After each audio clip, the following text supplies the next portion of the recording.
Oh, howdy all, grab yourself a drink. It is time for some Path of Exile discussion. Today I wanted to talk about the Exploding Totems builds. Now, this is not going to be going into all of the basics of that build. If you're interested in seeing some information on the basics, I'll put a link down in the description below to some footage of Zizaran playing with the poison version of the build. That's not the only way that you can play this build, but it goes through the tree that it's using, and it also goes through the core interactions. Basically though, you're going to use a Crucible mod that causes your totems to explode on death, and dealing 600% of their life as physical damage to all nearby enemies. And you're going to be causing totems to die by just simply conjuring totems beyond the totem limit. Now, because normally conjuring totems is a slow action, you're going to completely cheese the totem placement speed mechanic. And the way you're going to do this is by converting your totems into a trap and then throwing a whole lot of these traps at once. When an enemy sets off one of the traps, it's then going to turn all those traps into totems, and then those totems are going to explode if they exceed your totem limit. This is going to cause a tremendous amount of damage because all of the support gems that you are using to disgorge a lot of totems at once through throwing a lot of traps at once would normally have a damage penalty if they were applying to a skill that's used by a trap.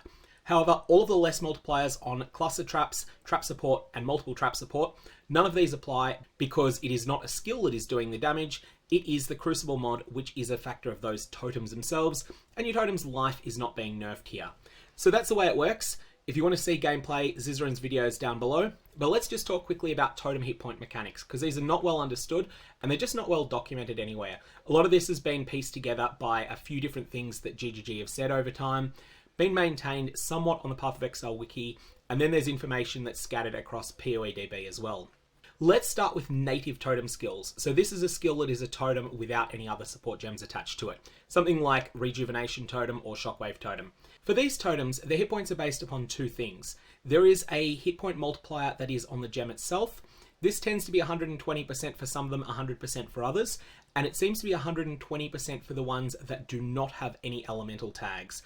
So Devouring Totem, Decoy Totem, Rejuvenation Totem, these are all 120% base life. Things like Shockwave Totem that have physical as a tag on them, they tend to be 100% instead. I'm not sure that that's the iron rule, but it seemed to be the case for everything I checked. The hit point scaling is absolutely massive based upon minimum level. When I say minimum level here, what I mean is the minimum level of the gem that's being used. So a level 20 Shockwave Totem has a minimum level of 70 in order to use it. So that is then going to conjure a level 70 totem. But if you can scale that Shockwave Totem to level 27, then instead it's going to be a level 84 totem. This difference is absolutely phenomenal. The difference between level 70 and level 90 monsters is a factor of 10, whereas most skill gems do not increase by anything like a factor of 10 when you take them from gem level 20 to gem level 30. For this reason, scaling gem levels is really, really significant. Now let's talk about totem selection. Devouring Totem, Decoy Totem, Rejuvenation Totem are the ones with 120% base life. Decoy Totem has its uses, but not in this build because it has a long cooldown, and therefore you can't just disgorge a whole bunch of traps with it. So that's completely out of consideration. Devouring Totem and Rejuvenation Totem have their own individual strengths. Rejuvenation Totem has the AoE tag and the Aura tag, which gives you more options for scaling it if you put it in your chest. If you're using a bow, I would suggest you use Devouring Totem. If you're using a chest, I would suggest you use Rejuvenation Totem when you become rich, and we'll talk about that a little bit later. Now, Devouring Totem gains additional life based upon gem quality, which means that it synergizes extremely well with the powerful necklace Ashes of the Stars.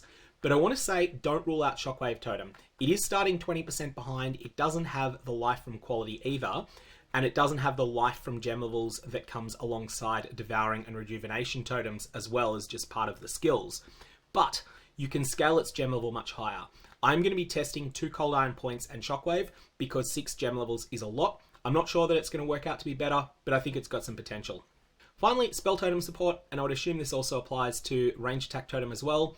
This is a lot less clear how this works. I want to test this with a level 35 Forbidden Shaker. I actually do own that helmet already, but I'm going to be testing it with low expectations. I don't think this is going to be particularly good.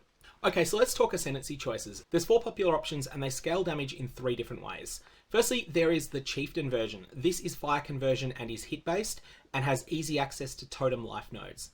The second one was popularized by Zizaran, and it's the one that we'll be showing in the video that I've linked of his. This is a Pathfinder and it is a poison damage over time based build. The third option is to go Saboteur and spend your entire Ascendancy to get Chain Reaction, which causes all of your traps to go off when one of them does. This is one of those tremendous quality of life-esque improvements that's actually more than quality of life, it is raw power. And then finally, there is going a non-saboteur shadow to get chain reaction without spending your entire ascendancy to get it. This again can be hit or poison. Now this is a new build and other options will emerge here. Damage types, some of the popular ones so far, physical added as chaos and poison. This is the one that Zizaran popularized.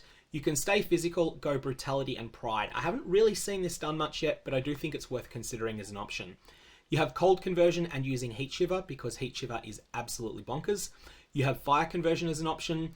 And something again that I haven't seen really done is multiple added as extra using the Abyss uniques. So this means you'd be using Light Poacher, you would be using the Shroud of the Lightless, and seeing how that combination works out, whether you can get yourself a very, very large amount of elemental damage from the physical damage that you're starting with. That would be entirely experimental, but I do think it's something that has some real promise. So where should you put your totems? Bow, chest, helmet, somewhere else. Bow is the most popular option as Zizaran has put out a guide that outlines that, and there's lots of good reasons for this. It is very cheap to make the final bow. The helm needs testing. Forbidden Shaco makes level 95 spell totems, but I don't know how good that is. The chest, however, gives you the most gem scaling options. We'll come back to that. Let's discuss bows in a little bit more detail. Widowhail and a rare quiver is probably the best option here, but good luck getting the right mod on Widowhail. There are a couple of them online at the time I'm making this video for less than 50 divines. I don't think that's going to stay the case for long. Here, you're going to want to use your chest for the totems and use Widowhail and your rare quiver to provide a lot of damage and also a lot of defense. Otherwise, you could go +1 to the level of socketed gems, +2 to the level of socketed support gems, which requires defeating Katarina in order to unlock, but it is a very common unveil to get from her. And you want chaos damage over time. It is very easy to craft that bow, and that's a starting point that will then give you a very, very strong setup. I did mention though that Widowhail is probably best, and that's because Widowhail in conjunction with a Vile Arrow Quiver will provide you with a tremendous amount of physical added as extra chaos, and will also provide you with the ability to pretty easily roll a huge gob of life, as well as chance to poison. So this is just phenomenal. You can get all of that together with very high numbers if you're using Widowhail, but once more, Widowhail with the right mod on it is going to be pretty expensive because that has to be where you get your totem explosions. Okay, so let's talk about your options to get extreme gem level. Now in the past, you would have gone Skin of the Loyal here. Skin of the Loyal is a lot rarer in 3.21 than it was in 3.20.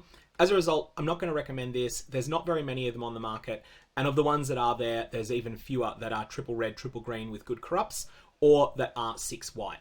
So your first option is using a bow. We've already discussed that. It's somewhat limited. You're not going to get truly extreme levels here, but you will get quite a lot of gem level bonuses. Your second option is to use Dialla's Malefaction. This will grant +2 to the level of Empower and also to your totem. This is a big deal, especially if your Dialla's Malefaction is also corrupted. Third option, Experimental Forbidden Shaco with a level 35 totem support. I will report back once I've tested that personally. Fourth, and this one's the budget-friendly option, Awakener Orb, a +1 to the level of socketed active gems chest, and a +1 to the level of socketed support gems chest. RNG and null to clean off any really terrible mods, and don't worry if you brick the item because we'll have a use for that later, and then craft further onto it with multi-mod or whatever. Option 5, you can take a bricked attempt from option 4, and then you can apply Faceted Fossils to craft it further. These can give you really, really high gem levels, but they are going to be quite expensive to hit. And option 6, which I definitely want to consider, is dual wielding Cold Iron Point. I do already own 2 copies of Cold Iron Point that have the Totem Explode Tier 1, so I'm going to give that one a shot as well, and I'll get back to you on what works best. So, what are my plans? Firstly, I want to test the Shaco version. I don't think it'll work well because Spell Totem life scaling appears to be different on POEDB, and it seems like it only hits 31,220 at level 95 before the 3.16 penalty kicks in, whereas Rejuvenation Totem exceeds that by gem level 26, which is monster level 82. However, I could be reading this wrong. It's not entirely clear what those numbers actually are. This is my interpretation of the way that POEDB is written, and it's not something that I consider to be authoritative or right. So, Forbidden Shaco is going to get tested. Secondly, I want to test a physical totem, such as Shockwave Totem, with 2 Cold Iron points that are both Explodey totems, which I already own. This I have high hopes for. It absolutely positively requires me to get all totem life that's available on the tree and all reasonable totem life on jewels, because you're going to be starting at 70% baseline. You're then going to have to use the boots that provide totem life as well and try to build that up to about 180, 190% of base totem life. That's going to be one of my goals, but you can definitely get a lot more increased totem life if you go with Devouring Totem instead. Third thing I want to try and do is solve the clunkiness of the playstyle. I don't have high expectations of this. I think this is going to be a boss killing specialist. Early Elementalist testing on this wasn't promising, but I'm not going to rule it out. Anyways, I'll be testing some of this on stream in the next couple of days, as well as some of it off stream, and I'll put out videos as I find out more. May your Varlorbs have interesting results.